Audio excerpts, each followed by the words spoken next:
Yığıcılıq Adəmoğlunun köhnə adətlərindəndir. Toplanılan və saxlanılan əşyalar keçmişi xatırlatmaqla bərabər həm də aid olduğu dövrün tarixi və mədəni dəyərlərini əks etdirir. Cavid Məmmədov Azərbaycanda antik əşya kolleksionerlərindən biridir. Mən ümumiyyətlə biraz romantik və nostalgiyaya bağlı olan insanam. Bu səbəbdən də keçmişə aid olan şeyləri yığmağı xoşlayıram. İlk əşyam Dia Proyektor adlanan film göstərən bir proyektordur. Hansı ki, ora siz kiçik lentləri qoyaraq orada divarda filmləri canlandırıb baxa bilirsiniz, nağıllar, uşaqlar üçün. Əsasən, ölkə xaricində yaşayan ailə üzvləri vasitəsilə antik əşyaları toplayan müsahibimlə kolleksiya toplamağın çətin tərəflərindən danışdıq.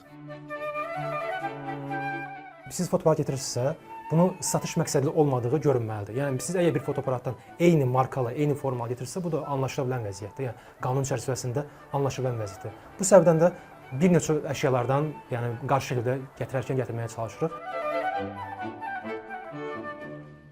Fantastik qiymətlər sizə verə bilirlər. Halbuki bu əşyanı siz baxırsınız ki, Avropa bazarında 100 manatdır, 50 manatdır, lakin bizim Azərbaycan bazarında 10.000 manat təklif edirlər. Yəni bizim Azərbaycan bazarında yaşadığımız problem, ən böyük problem budur. Qəhrəmanımız deyir ki, antik əşyalar bir sıra xüsusiyyətlərinə görə dəyərləndirilir və böyük ölkələrdə bu xüsusiyyətlərə uyğun kataloqlar tərtib olunur.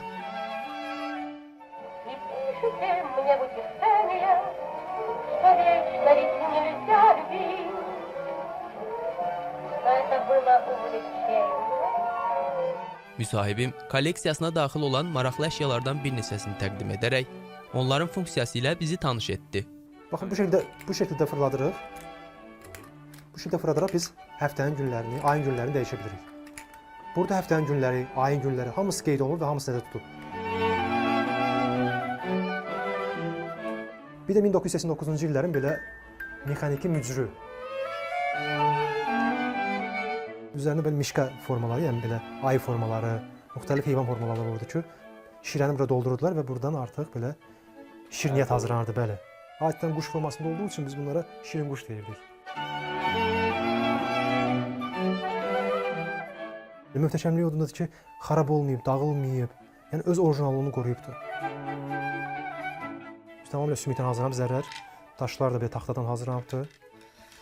Vaxtımız olsa oturub siz oynayardıq.